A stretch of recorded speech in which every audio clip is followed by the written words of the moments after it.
Texas, 1884, in the last cool week of March, and the Nueces country was throwing off winter the way it always did, grudgingly in fits, with cold mornings giving way to afternoons that smelled of new grass and mesquite bloom. The Sutter outfit was gathering 1,100 head of longhorn for the drive north to Dodge City, and the man who owned that outfit, a cattleman named Josiah Sutter, had a problem 3 days before the herd was set to move. His cook had broken his leg falling drunk from a hayloft, and a trail drive without a cook was not a trail drive at all. It was a slow-moving disaster with no supper at the end of it. Norah Finnwick walked into the Sutter yard on a borrowed mule with a bedroll, a knife roll, and a letter of reference from a hotel kitchen in San Antonio, and she asked for the job before anyone had thought to offer it to her. "I have never hired a woman to cook a drive," Josiah Sutter said. He was standing in his own yard looking at her the way a man looks at a horse he is not sure will hold up under the saddle. 16 hands, 3 months on the trail, river crossings, storms, snakebite, and not one soft bed the whole way. "It is not a woman's work. It is exactly a woman's work," Norah said.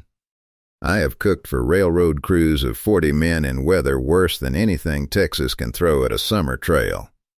I can make a Dutch oven do things your last cook never dreamed of, and I can do it on half the flour he wasted. I am not asking for charity, Mr. Sutter. I am asking for $40 a month, and my keep, same as you'd pay a man, and I will earn every cent of it." Sutter looked at her a long moment. She was 24 years old, sturdy through the shoulders from real work, with brown hair pinned back hard against the wind and eyes that did not waver from his. She had the look of a woman who had already decided the answer would be yes, and was only waiting for him to catch up to it. "Why do you want this?" he asked. "Truly, I want land," Norah said. "My own. Not a husband's, not a father's, mine, deeded in my name. 80 acres in the Panhandle is going for $2 an acre if a person has the cash in hand and the nerve to file the claim before someone else does. I have the nerve. I am short the cash. 3 months' wages on a drive will close most of that gap."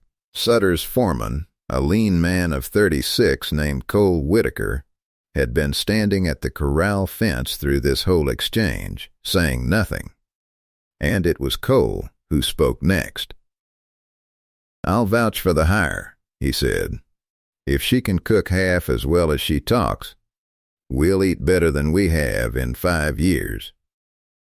Norah looked at him, really looked, for the first time, and saw a man who did not look away from her either, which she found she appreciated more than she expected to. "One thing," Norah said, to the whole yard, to Sutter and Cole Whitaker, and the 4 hands who had drifted close enough to listen. "I am here to feed you. Every one of you, 3 times a day, better than you've eaten in your lives if I have my way. I am not here to find myself a husband among 16 cowhands on a cattle drive, and I would take it as a kindness if every man here understood that plainly, on day 1, so nobody wastes his breath."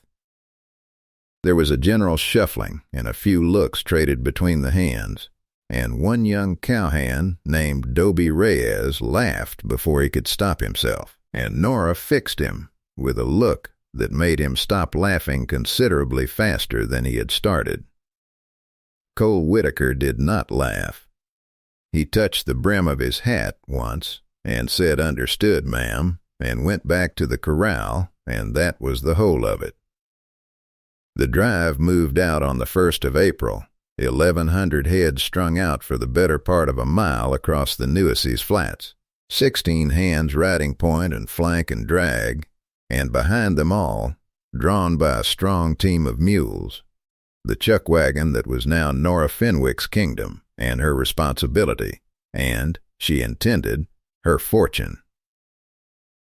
She learned the rhythm of it inside a week. Up before dawn to get the fires going and the coffee boiling, The wagon rolled ahead of the herd at midday to make camp and have dinner ready when the drive caught up, then packed again and rolled on to make supper camp before dark. She learned which hands liked their coffee strong enough to float a horseshoe and which liked it weak, who ate fast and who lingered, who was homesick and covered it with jokes, and who was homesick and said nothing at all. She learned, too, inside that first week, that Cole Whitaker did not eat like the other men. It began on the third night out, at a camp along a dry creek bed lined with mesquite, when Norah had fried up a mess of beefsteak from a steer that had gone lame and been butchered rather than lost to the drive entirely. She had cut the meat as evenly as she could manage over an open fire, with 16 hungry men waiting. But there was always one piece better than the rest. Less gristle, better marbled, cut from the part of the animal that cooked kindest, and she had set that piece aside without particular thought, meaning to eat it herself once the men were served, because a cook eats last and eats what is left. When she went to claim it, it was gone from the pan, and in its place, on the tin plate she kept for herself at the tailgate of the wagon, sat that very piece of meat. She looked around the fire. 16 men sat eating, talking, paying her no particular mind. Cole Whitaker sat a little apart, as he generally did, eating his own plate, which held a piece considerably less choice than the one now sitting on hers. He did not look up. He did not say a word. He simply ate his supper as though nothing at all had happened. Norah ate the piece of meat. It was, she noted privately, the best cut of the batch, and she said nothing about it either, and told herself it meant nothing at all. It happened again the next night, and the night after that. By the end of the first week, it had become a fact of the drive the way the dust was a fact of the drive, or the coyotes at night, or the particular ache that settled into a person's back from standing over a fire for 3 months running. Every night, without comment, without so much as a glance in her direction, Cole Whitaker made certain the best piece of whatever she had cooked found its way to her plate before she could claim it for herself. She never saw him do it. She only ever saw the result. She thought about asking him why.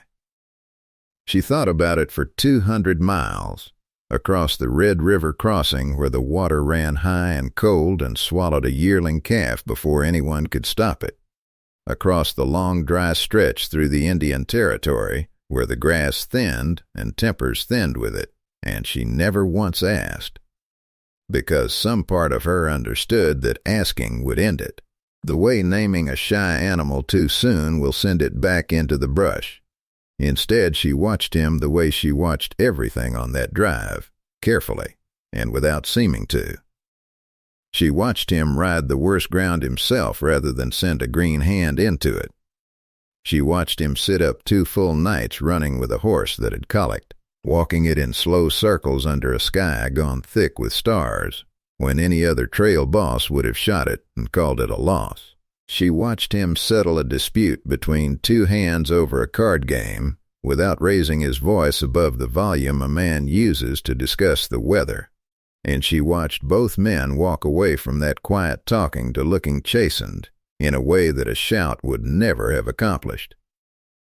And she watched him watch her, when he thought she was occupied with her fire and her Dutch ovens, and would not notice, she noticed. There was an evening past the Canadian River crossing, with the drive gone quiet and most of the hands rolled into their blankets, when Norah sat mending a torn seam in her apron by the last light of the fire, and Cole Whitaker came and sat down across from her, not close, a respectful several feet of packed dirt between them, but closer than he generally allowed himself. "You handle that Dutch oven better than any cook I've had in 15 years of driving cattle," he said. "You handle 16 men and 1,100 head of longhorn better than any trail boss I've cooked for," Norah said. "And I've cooked for 4. High praise." I don't hand it out where it isn't earned." He was quiet a moment, turning his hat in his hands the way she had noticed he did when he was working up to something and did not entirely trust himself to say it plainly. "I heard what you told the outfit that first morning," he said, "about not being here to find a husband. I meant it. I know you did. I am not here to argue you out of it." He set his hat down beside him. "I only want you to know I heard it, and I have tried to conduct myself accordingly, and if I have failed at that in any particular, I would want you to tell me plain, the same way you told the outfit plain." Norah looked at this man across the low fire, sun-browned, quiet, careful with his words in a way that made the words worth more when he finally spent them, and she found, to her own considerable surprise, that she did not want to tell him he had failed at anything at all. "You have not failed," she said. "You have been the one man on this whole drive who has treated me like a person doing a job instead of like a curiosity or a temptation or a problem to be managed." "That is because that is exactly what you are," Cole said. "A person doing a job, doing it better than anyone had a right to expect." "And the meat?" she said before she could stop herself. Cole went very still. "What meat?" he said, in the voice of a man who knows exactly what meat and is buying himself time regardless. "The best cut. Every night. It finds its way to my plate before I can claim it, and you never say a word about it. And I have decided I would like to hear you say a word about it. Just the once." Cole Whitaker looked at the fire for a long moment. Then he looked at her. "A cook feeds 16 men and eats last and eats whatever is left," he said.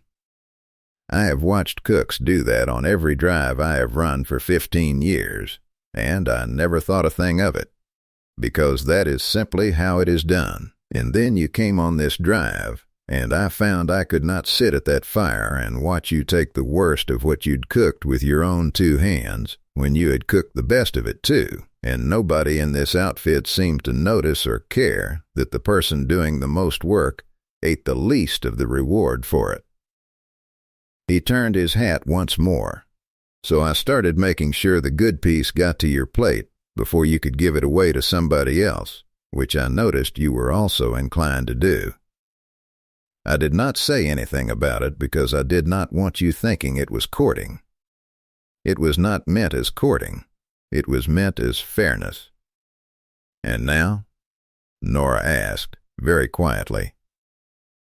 Now Cole said, "I am not entirely sure it has stayed just fairness, but I will not push past what you told this outfit on day 1, and I will not make you regret trusting me enough to ride 200 miles with your back to 16 armed cowans, and only my word that none of them would trouble you. If you want it to stay fairness, it will stay fairness, and I will say no more about it as long as I live." Norah sat with that for a long moment, the fire popping low, the herd settled and quiet somewhere out in the dark, the whole vast night pressing down around 2 people who had just told each other something neither had planned to say. "I did not come on this drive to be courted," she said finally. "But I find I did not account, when I made that rule, for a man who would earn it honestly. 1 plate of meat at a time, without ever once asking anything of me in return." "I am not asking anything of you now either," Cole said. "I only wanted you to know I heard you, and that the meat was never nothing." "I know," Norah said. "I have known for 200 miles. Word travels through a cattle drive the way water finds low ground, quietly, inevitably, and eventually everywhere.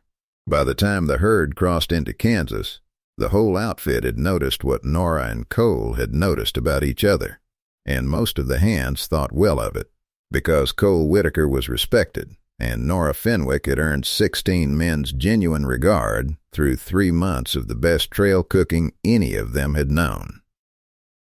Not every man on that drive thought well of it. Dutch Merrick was Sutter's segundo, the second in command of the outfit, a hard-bitten man of 42 who had ridden with Josiah Sutter for a dozen years and had expected, when the old man finally stepped back from active droving, to be handed the position that had instead gone to Cole Whitaker, a man 15 years his junior. He had swallowed that disappointment the way a man swallows a fishbone, carefully, and had let it sit in him ever since. He did not care for a woman on the drive to begin with. He cared for it a good deal less once he understood that the trail boss he already resented was sweet on her, because in Dutch Merrick's accounting, that meant Cole Whitaker's judgment on this drive could no longer be trusted to be about cattle alone. He made his move at the relay stop outside Dodge City 3 days shy of the stockyards, when Josiah Sutter rode out from town to check on the drive's progress and see the herd through its final push. "Boss," Dutch said, catching Sutter alone by the remuda while Cole was out working the herd's edge, "I have held my tongue 2 months and more, but I would be failing you if I did not say it now, before we deliver these cattle. Whitaker has let that cook woman turn his head clean around. He has favored her plate at every meal, sat up with her past dark more nights than I care to count, and a trail boss who cannot keep his mind on 1,100 head of cattle is a trail boss fixing to lose some of them. I have seen good drives go bad on less. That is a serious charge, Dutch. It is a true one. Ask any hand on this drive whether Whitaker's attention has been where it ought to be the last 2 months, and see what they tell you." Josiah Sutter was a careful man who had built a cattle fortune on caution, and caution made him listen to Dutch Merrick's charge more seriously than either Cole or Norah would have liked, had they known it was being made. That evening Sutter called Cole aside from the fire and put the accusation to him plain, and Cole did not deny the substance of it, because he would not lie about Norah Finnwick to save his own position. "I have not neglected this herd 1 hour of one day," Cole said. "Ask your own tally. We have lost fewer head to this drive than any Sutter outfit has lost in 5 years, and that is Norah Finnwick's doing as much as mine. A crew that eats well and eats on time is a crew that rides sharp, and every hand on this drive will tell you the same.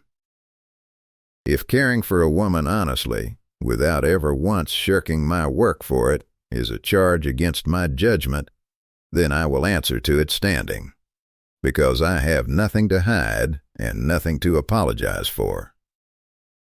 Sutter looked at his young trail boss for a long moment, and then he looked at the tally book in his own hand, which told a story Dutch Merrick's accusation could not touch: the fewest cattle lost, the fastest pace, the healthiest hands of any drive Sutter had run in a decade. "I will judge you on your cattle, Whitaker, same as I always have," Sutter said finally. "The tally speaks for itself. But I will tell you plain, Dutch came to me with this because he wanted me to doubt you, and I would want to know why a man would spend his breath trying to put doubt where the numbers show none is warranted." That was the end of it, as far as Josiah Sutter was concerned. It was not the end of it, as far as Dutch Merrick was concerned, because a man who has failed to unseat his rival through whispers will sometimes reach for a rougher tool. The last river before Dodge City was the Arkansas, running high that spring from mountain snowmelt far to the west, and it was there, on the next to last night of the drive, that the trouble Dutch Merrick had been arranging came due. He had ridden out from camp 2 nights running, telling the other hands he was scouting water, and what he had actually been doing was meeting with a small band of rustlers working the Kansas cattle trails that spring. Men who made their living running off a portion of a herd during a river crossing or a night storm, when confusion gave cover to theft, and who paid a segundo handsomely for information about a drive's route and timing. The stampede came just after midnight, started by 3 riders firing pistols into the herd's flank from the dark timber along the river, exactly where Dutch had told them the herd would be bedded and exactly when the current would be running highest and hardest to work cattle through. 1,100 longhorn came up off their beds as one animal and ran for the river in a wall of horn and hide and pure animal terror, and every hand on that drive scrambled for a horse in the dark. And Cole Whitaker was among the first mounted, riding hard for the point of the herd to try to turn it before it hit the water running wrong and drowned itself by the 100. He turned the leaders. It cost him. His horse went down in the dark on ground it could not see, pitching him hard into a stand of river willow, and the herd's wheeling mass came within 20 feet of running straight over him, before the turn he had bought with his own body took hold and carried the cattle away along the bank instead of through it. Norah heard the shots and the thunder of it from the chuck wagon and did not wait to be told what to do. She had learned, over 3 months, exactly where the wagon's lantern and rifle were kept, and she took both, and she drove the mule team herself, at a pace she would not have believed the animals capable of, down along the river bank toward the sound of the worst of the noise, because that was where a man would be needed most, and she intended to be there. She found Cole in the willows, breathing but not moving, his left leg bent wrong beneath him and blood dark across his scalp where the fall had opened it, and she found, 30 yards further on, 3 riders working the herd's drifted edge in the dark, in a manner no honest cowhand ever worked cattle, cutting off a portion of the confused stock and pushing it hard away from the main herd, toward a draw that led north, away from Dodge City and any owner's claim. Norah did not hesitate. She fired the rifle once into the air, and the flash and the crack of it in that dark confusion did what she had hoped it would do. It spooked the cut-off cattle back toward the main herd instead of away from it, and it announced to 3 men expecting an unguarded night that somebody was watching after all. The rustlers broke off and ran rather than risk a fight over stolen beeves with a rifle already firing, and Norah let them go, because Cole Whitaker on the ground with a broken leg and an open scalp mattered a great deal more to her in that moment than 3 thieves getting away clean. She got him into the wagon. She set the leg as best she could by lantern light, splinting it with wagon slats and torn strips of her own petticoat, and she cleaned the scalp wound and bound it, and she sat with him through the rest of that night while the hands worked the scattered herd back together under a sky just beginning to gray toward dawn. He woke near sunrise, and the first thing he said was her name. "I am here," Norah said. "You turned the herd. You very likely saved half of it from drowning, and you very likely saved the rest of it from being run off clean by whoever fired those shots." "Dutch," Cole said through the pain, with sudden clarity. "It was Dutch. He has been riding out at night, telling us he was scouting. I should have marked it sooner." It was Norah who found the proof, going through Dutch Merrick's gear at first light, while the man himself sat a horse at the edge of camp, watching the recovery of the herd with an expression that did not match a man who had lost sleep worrying over stolen cattle. In his saddlebag, folded small, was a scrap of paper with a name and a river crossing written on it in a hand that was not his own, and a sum of money, $40, paid in advance, that no honest segundo's wages would explain.